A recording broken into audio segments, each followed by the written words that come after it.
I had no idea when we did A Crash that it was going to be controversial. I had no idea. I was completely shocked. I was shocked, honestly. I mean, it shows how naive I am, but I was completely shocked when it created that sort of unbelievable response. Ballard said it was identical for when his book came out. I mean, it was the same, people were just shocked. And in fact, the idea of the sexual opportunity of a car crash, it titillated me. I thought, well, that's a very interesting idea. And I think that's a fantastic idea.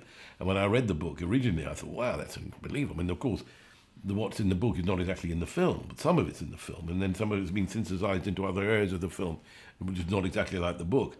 But that's the brilliance of his adaptation. David's adaptation was such a really brilliant adaptation, which my Ballard liked it so much, and Ballard was really, he was absolutely thrilled by the film. J.G. He really loved it, he loved the film, and the idea that somebody managed to take his thought and put it into celluloid and film, Everybody respects David Cronenberg. I mean, he's got out, he's like a description, and he's an adjective.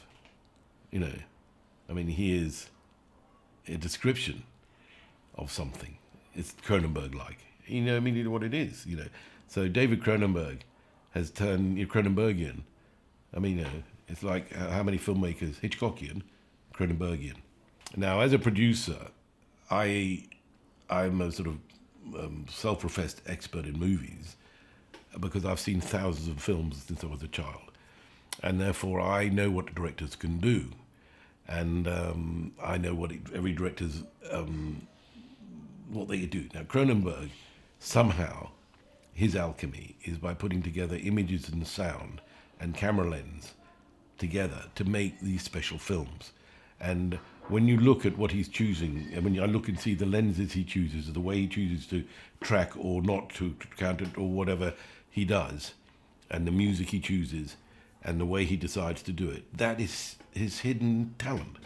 And that's why he's so special, because he knows something, or he's working in a way that nobody else works with, which is his signature, which is terrifying some people, but of course to somebody like me and to many other fans, that's what they really find special, because it is very individual and unique.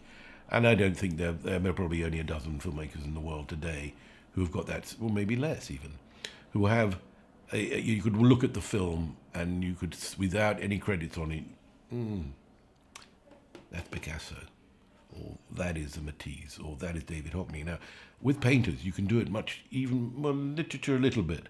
Paintings particularly, you can look at painters and you look at the oeuvre and you say, well, that is a paint. You can go in, there's no signature on it. I know who that painter is. That's Dali, okay? And you're pretty well right. With filmmaking, it's impossible. It's very difficult. I don't think even you can go and see Spielberg, that's a Spielberg film. I don't know, can you link that film to that film? I don't think you can. With Cronenberg, with 90% of his films, you could watch them with no credit and say they're his films, So that's what makes him unique.